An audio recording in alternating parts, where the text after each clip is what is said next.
Okay, welcome back, my friends, to the show that never ends, as Keith has just pointed out in the chat at the side of this window. Welcome to another Word in Your Ear, brought to you by the miracle of 2 cocoa tins and a very long piece of string. And tonight we're delighted to be joined by Andy Neill, who's the author of an extraordinary piece of work about a music television program that didn't last an awful long time, but has a legend that seems to far outstrip all the other music programs put together, pretty much. I can't imagine that any of the other music programs, even the ones that ran for 20, 30 years, could possibly justify such an extraordinary... Can I lift this huge... Here it is. Fabulous book. Ready, steady, go. Required to lift it. But can we say, Dave, we must say that this is an absolutely fantastic... Allow us to gush. It's a fantastic book. Yeah, just stand there. Just sit there for a minute, Andy, and we will gush. This is a magnificent piece of work, which is not surprising when you consider it took you an awful long time, didn't it? How long did it take you? How long have you been working on this project? Just a mere 17 years. Not 17 years, like consistently, like working, 24 hours a day, but I first got the idea for it back in 2003, and I said to Vicky Wickham, "There needs to be a book on this show. It's the elephant in the room. It's that thing that hasn't been done. We need to do it." And fast forward 17 years, we finally did it, and it didn't take that long, really. But it's so comprehensive. You've got tickets and ephemera and graphics and newspaper cuttings and letters to and from the musicians. I think you did. How was it? 100 interviews you did? Yes, over 100, from everybody from, camera technicians to Mick Jagger and everybody in between. It's a real labor of love. And whenever the opportunity presented itself, even though we didn't have a book deal, I thought, you've got to grab these opportunities when you can. And that's what I did, basically. So, right, for anybody who doesn't know, just tell us briefly the story of Ready, Steady, Go, when it started, how it got started, who were the key figures? Well, it started quite inauspiciously, really. In 1980, there'd been ITV, which was the channel that made Ready, Steady, Go and commissioned it. So it was basically a show that was originally going to be a news magazine program, a bit like the One Show that we have now, of what, a regional show serving London about events that were happening, new plays opening, theatre shows, etc. And music was only really a small element of it, but the music thing was so popular, and the dancing, the live audience, that was such an integral part of it, that it just grew and grew and grew. And it became, by the end of sort of 63 into 64, the pop show in Britain. Nothing had really been like it. And it went right through to 1966. And the shows that came before it, I'm not old enough to remember, in fact, I'm barely old enough to remember Ready, Steady, Go, but there were things like 6-5 Special and Oh Boy and Drumbeat and Thank You Lucky Stars. Yeah. I mean, what did the creator and editor, Elkan Allen, what did he bring to Ready, Steady, Go that made it seem so different? Because those shows clearly felt they were kind of made by grown-ups, really. Yes. Well, Elkan was obviously a grown-up too, but Elkan was quite an idiosyncratic sort of guy, and had come from a current affairs background. He was a journalist, and he'd worked in all sorts of print media before moving into television, once television really took off in the 50s. And he was very much against the sort of glitzy artifice that always, the sort of the Lou Grade, Bell Parnell type of showbiz presentation. He wanted it to be more like, a show with no frills, just like set in a very cramped setting, which happened to be a basement below Television House, where the show was filmed every week, with the audience right up close to the performer. And if the crowd mobbed the performer, or the performer fell over, that was all considered fine, because it was part of how it was. It was like au naturel. And he was very much against, putting somebody on a pedestal with a bit of tinsel behind them, and where they're obviously miming. He just wanted it to be something that was totally against what had come before. And that was very, very much instrumental in how Ready, Steady, Go developed. Now, it started in the heart of swinging London, didn't it? It was very near Holborn Tube Station. Tell us where it was. It was Television House. The buildings, funnily enough, is actually still there. One of the few buildings that hasn't been knocked down in central London, just on the corner of Kingsway and Aldwych there. It actually used to belong to the RAF, and Rediffusion ended up renting it from the RAF. And I'm not sure if they actually ever bought the freehold, but they rented it from them. And so all of Associated Rediffusion, which is how it was known then, which was the London area. It's a bit confusing to people who don't remember how the ITV regions worked in those days. Like, obviously Granada was in Manchester and Liverpool, and you had Tyne Tees, which is Newcastle. Associated Rediffusion was London. And so basically that building on the corner of Aldwych and Kingsway was their headquarters. So you had all their offices there. You actually had the TV Times offices Right. up on the top floor, and the ITN News was done from there. So it was quite a big operation. So I imagine, because as Mark has mentioned, this book is a miracle of photo research. I would imagine you did very well out of the fact that the TV Times was in the same building, where they were down there taking pictures, were they? An awful lot of the time. Right. They did. They had their own in-house guy. Oh, who's on this week? Oh, so and so. Right, we'll go down and take photos, not just of the performers, but of the crowd and the kids outside, and everything, how it was put together. So you got an extraordinary treasury of photographs of everybody hanging about with everybody else backstage. Exactly. It's absolutely marvelous, the stuff you see. That was the amazing thing, when you actually see like all these, like what we now consider like megastars, like everybody from the Beatles, Diana Ross, whoever it may be, just literally when you see these photographs, like very stark black and white photos of just sitting or standing during rehearsals, having a cup of tea with the technicians, the guys with clipboards and that, just and it was literally, there was no barriers, there were dressing rooms, but 9 times out of 10 the performers just stayed there and watched the show. So who were the acts who were on it in the first series? Well, I'll give you an example of the first show, the first ever performers to actually be on the show. Was it Brian Poole and the Tremolos? That's right. Yes, it was. I think it was their agent had managed to get them on there, and I think Billy Fury was the other one. He'd actually already been booked before the show had even been finalised. So, it gives you an idea of the sort of pre-Beatles type of performer that was on there. And I think even Akka Bilk or somebody was on. I'd need to refer back to it. They had some jazz acts on that first show too. Oh yeah, it was because trad jazz was huge in 1962, 63. So it was a real sort of potpourri of different people, and also there's people like Pat Boone, who dropped into the studio to discuss his new film. It was a real, as I said before, it was very much a news magazine type show. It wasn't strictly all pop at that point. It eventually But one of the things that made it really different early on was that they identified that it was the audience really that was just as important to some extent as the acts, wasn't it? It was the dances. They went out to clubs, didn't they? To tell us about that, they recruited dancers in clubs and got them to appear on the show. That's right. I mean, I think it goes back to Alec and Allen sort of wanting it to be very much, as it was, and reflecting what was happening in London and the pop thing at the time. So instead of going and hiring professional dancers, or getting the renter crowd in, they would literally just go to the ballrooms and to some of the clubs that were opening in London, like the Scene Club and the Flamingo Club in Soho. And they would go down there, and even if they weren't particularly good dancers, if they had a look or there was something about them, you'd be a tap, tap, tap on the shoulder. What are you doing next Friday? Will you come down and rehearse? And that's how it was. It was very, there was an egalitarian type thing to it. There was no sort of like, oh well, he's not going to look good on camera. We'll have to get somebody that will look good on camera. It was just whoever they thought looked interesting.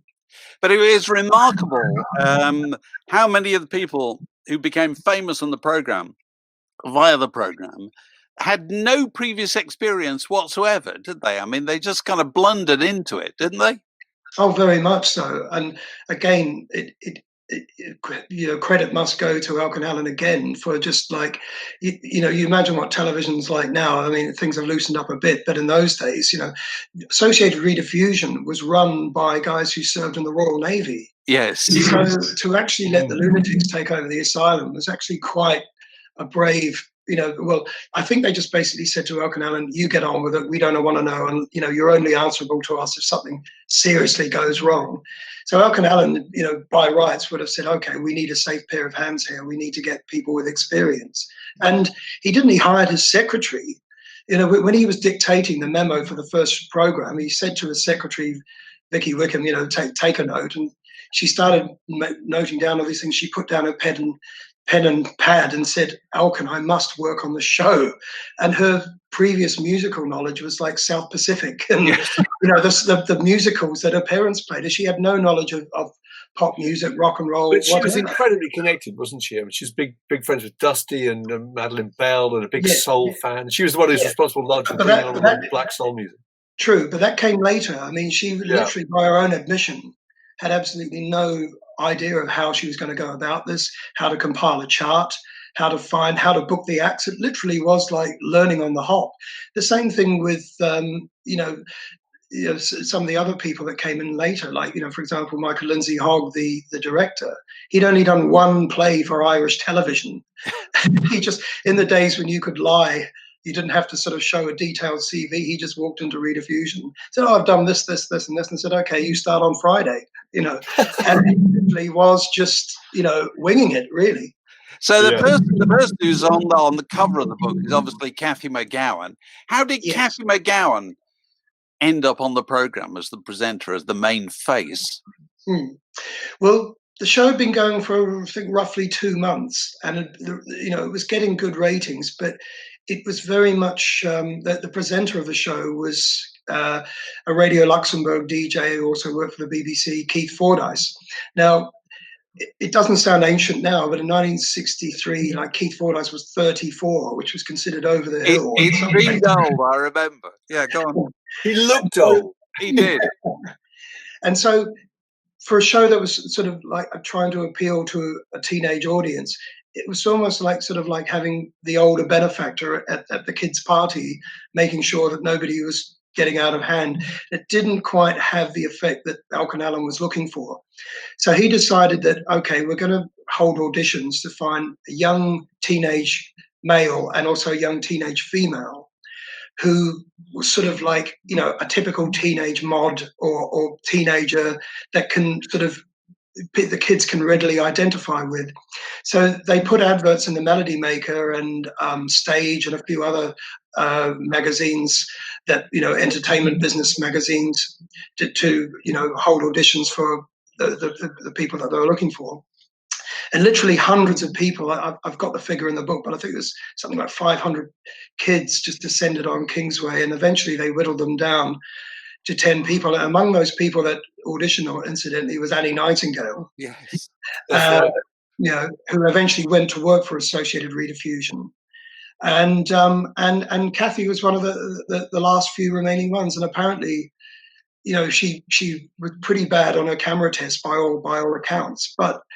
And she actually, from an account she gave at the time, she thought she'd done badly, and she while she was waiting to do another camera test or something, she got up and left, thinking she'd blown her big moment.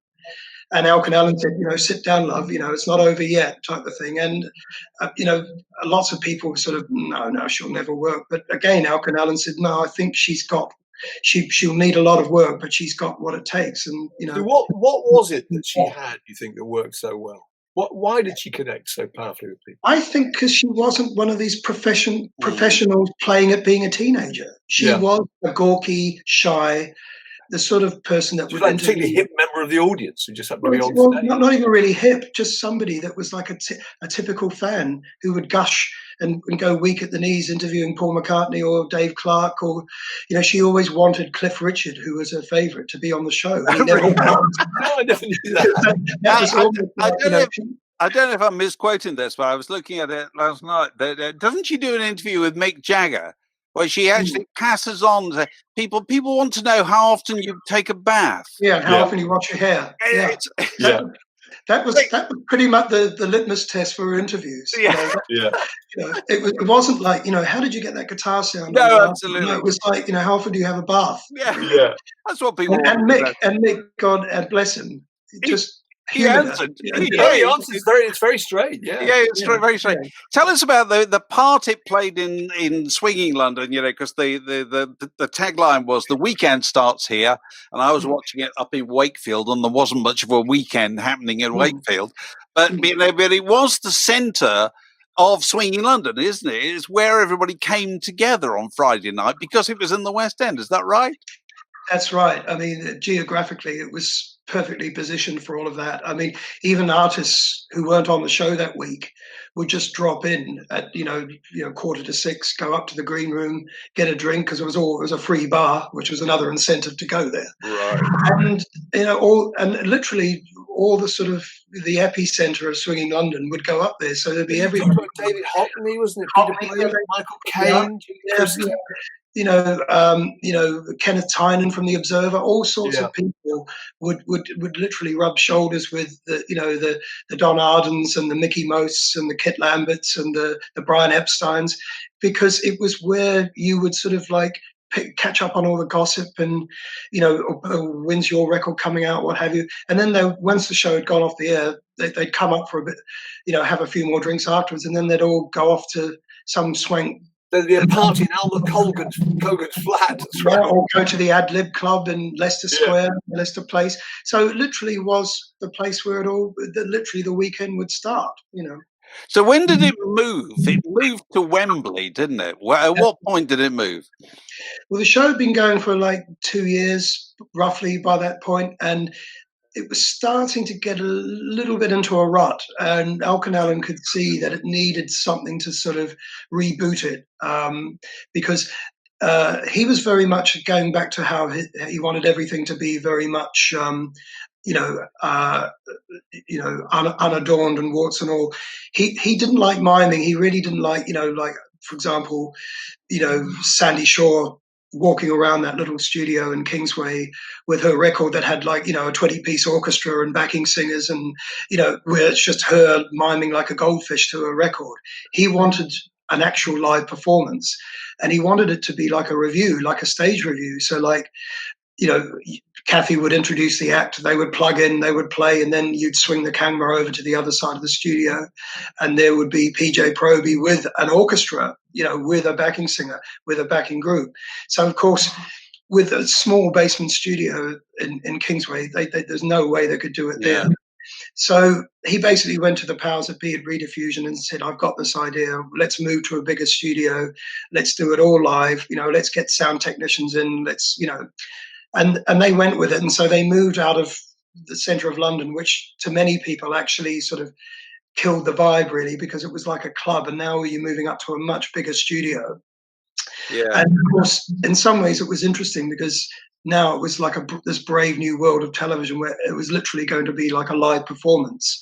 But that intimacy and that sort of, that sort of one-to-one thing that had happened in Kingsway was lost. So while something was gained with the live performance, something was lost. And even though it carried on for like another year and a half, it was sort of like the beginning of the end, really, for the show, which is ironic, really. Who do you think were the most memorable live performances in terms of actually playing live?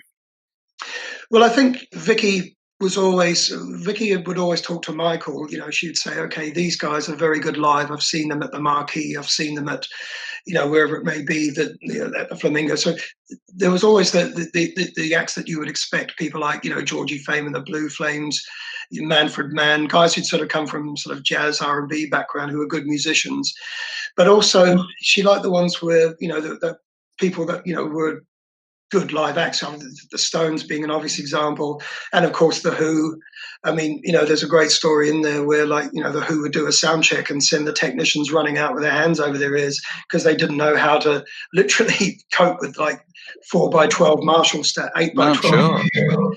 And the Yardbirds, of course, all the people you'd expect who had good musicians in the band. And of course it also sorted the men out from the boys for the people that made good records in the studio, but weren't necessarily good at reproducing it.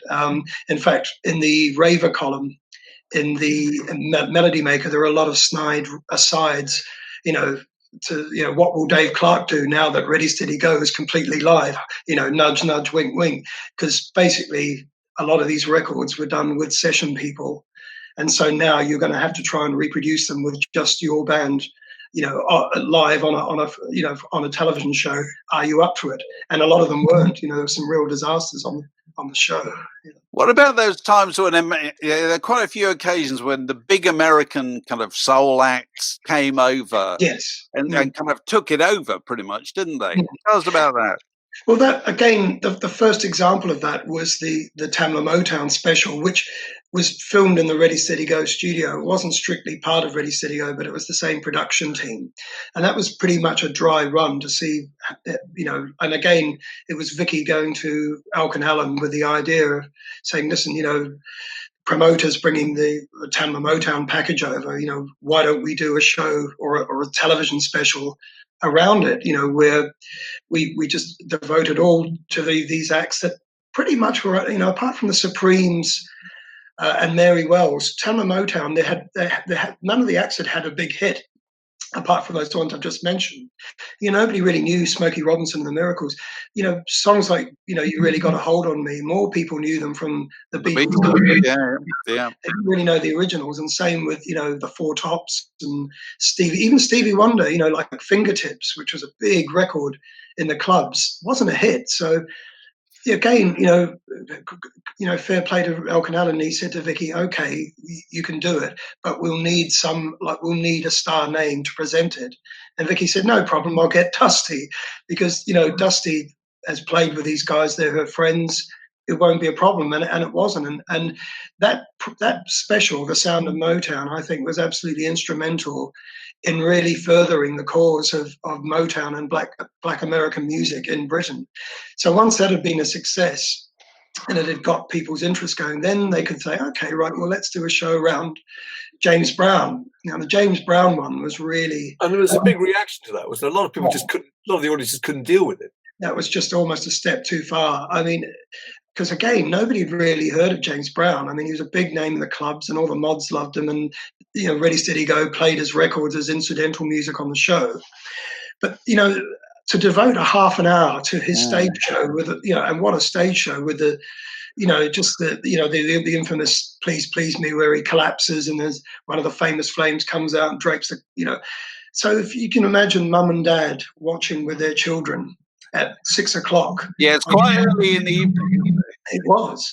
And in those days too, another thing that's interesting, which you don't get now with your 100 channels of, channel surfing, is that the ratings were really important in those days. So if you were tuned into ITV at 6 o'clock, generally people tended to stay on that channel for the rest of the evening. Sometimes they might switch over to the BBC. So there was a real ratings thing to try and lure people in at 6 o'clock. And the breakfast show on radio. Right through right through up past the watershed, etc. So to see somebody like James Brown at 6 o'clock, you can just see people reaching for they didn't have remotes in those days, reaching over to turn my children aren't watching this, I won't say some words that were used. And I saw some of the letters that were pouring into the television, TV Times, and to the music papers and to the regional television newspapers. Saying what kind of thing? Oh, who let this? Why devote half an hour to this drivel? Man sounds like he's having an epileptic fit, and he is having an epileptic fit. And my children, I'll let them go and see, I mean, it's quite interesting, isn't it? Because it was quite radical, strange music put right in the middle of the road, wasn't it? In terms of TV programming, it wasn't parked away at 11 o'clock at night. No, it wasn't. This is the thing. It was almost like Vicky was almost like a zealot in a way, really wanting to turn people on to this music, or at least expose them to it.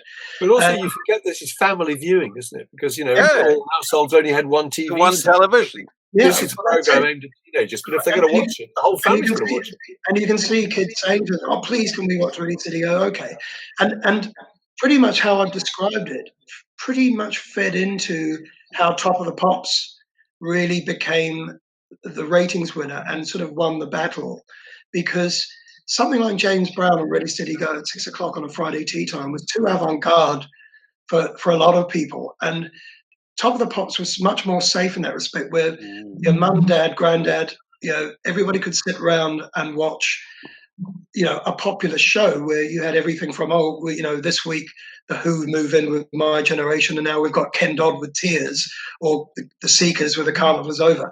Ready Steady Go wouldn't. That was anathema to Ready Steady Go. They wouldn't do that. It was like, okay, we've got James Brown, and now we're going to have a new band we've just discovered, like The Creation, or The Move, or and it was literally like, it didn't have to be in the charts, and the band didn't necessarily. Well, they got Donovan on before he'd even, I think, released a record, didn't they? Exactly, and that was the power of Ready Steady Go. Incredible.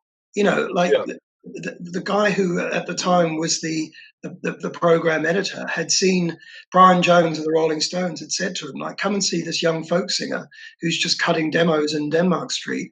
So he went down there and he was doing, all the sort of Mississippi John Hurt stuff, and the Woody Guthrie stuff. And he said, I also write my own songs. But, they said, okay, we'll try something. We'll put you on the show for consecutive weeks, and let's see how you go. And it literally made Donovan a household name. And he went from being a kind of busker, really, didn't he? A kind of travelling busker. Sleeping on the beach down at Sonoma. Overnight. Exactly. I was reading the bit today where it really was, let's do the show right here. I think the Troggs auditioned in reception, didn't they? That's right. They come downstairs. We've got a couple of bands. They're playing in reception, and we're trying to decide which one to put on the program. And the Troggs won that little contest, and we're on the program. So why did it finish? And at the point that it did, so it's quite early, right at the end of 1966, I think I'm right in saying, is when it finishes. It's quite uncanny when looking back on it, how it finished when it did, because it was just as the scene was changing, the business, the rock business was starting, and the British beat boom that, with all the British invasion groups had sort of been and gone, and now we were coming into that second wave with Jimi Hendrix and Cream, who were on those last shows of Ready Steady Go. I think the reason it finished really was because, Elkin Allen had wanted to take it off actually earlier, at the end of 63. He thought that, he was one of these guys who, didn't want it to outstay its welcome. He felt that he'd achieved what he'd set out to achieve. Quite rightly. We could do with a bit more of that in television. Yeah, I think so too. And he sort of wanted it to go out in a blaze of glory. And so he sort of left the show, and a new program controller came in. And so they tried to find a replacement for it. They couldn't really find an adequate replacement for it. So it sort of had a stay of execution for another year. But within that year, in 1966, so much was changing. All the new groups that I mentioned were coming in, and the industry, the writing was on the wall. And I think Ready Steady Go, it had been on for 3.5 years. Top of the Pops was now the main show. All the polls for in the NME and the Melody Maker and Record Mirror, favorite, pop show. Ready Steady Go was finishing second to Top of the Pops. So really? It was, yeah. By then it had been outpaced. So it was sort of really, again, I guess it was with hindsight. And funny enough, when I was researching the book, when you read the letters to the editor in the music papers I just mentioned, it's all there was so much like, well, Ready Steady Go, should have been taken off, months ago. And there's all these people like, Joe. Who is Joe Tex? We've never heard of him. Who is why is there a whole show to the Who where they're smashing their gear? It was a real sort of like anti-feeling. And then, ironically, in 1967, you start seeing these letters start cropping up with increasing. Can they bring Ready Steady Go back? Can they bring it back? Yeah, they can bring it back. Yeah. So where can you see its influence? Because I mean, you look at programs like The Tube is a really good example. Actually, The Tube seems to be very, very based on it. But even before, live action and people just milling around the stage, and it felt like a club. The interaction. But even before that, even with Mike Mansfield's Supersonic to a degree, that was a bit more sort of glitzy, and it had dry ice, and the audience was sort of further away from the performers, and they didn't have this diverse selection of acts that City Go had, because obviously it was a different scene. But there were attempts to do that, and of course Mickey Mouse's Revolver show, hosted by Peter Cook, in the punk era, that was another example of having bands playing live on a stage with kids up close. But I think you're right. The first one to really try to, tap into the essence of what Ready Steady Go was The Tube, having it go out live at 6:00 on an ITV channel, with a young guy and a young girl presenter, and with all sorts of cock-ups happening live on TV and what have you. And the guys that made The Tube, Jeff Wanfor and Malcolm Gary, both readily admit that they were heavily influenced by City Go. They used to watch it on Time Tees back in the day, and it rubbed off on them. And the fact that it was live, that was the exciting thing. It's live and things can go wrong. It's like Ready Steady Go. Rod Stewart's first appearance of Ready Steady Go, he's so drunk he fell down a ladder, I think. That's right. Luckily he was only miming. So has it survived? I mean, are there recordings of it all? Or has it lots of it been wiped, or what's happened to it all? Unfortunately, lots of it were wiped at the time. It's the old story. Tape was expensive. They used to tape it, and there's a good story in the book about the James Brown special we've been talking about, where the engineers recorded it, and after the show went off the air, everybody grabbed a drink and came into the James Brown and the Famous Flames, all the production people, and watched the show back. And once it had gone out around the various regions, the tape came back to rediffusion. They thought, okay, there's a gardening program we need to record. We'll just wipe it. But the guy who bought the tapes early on was Dave Clark, wasn't it? That's right. Dave Clark, to some extent, is the kind of controls the legacy of Ready Steady Go. Well, he was quite. I mean, the story about how he got the tapes.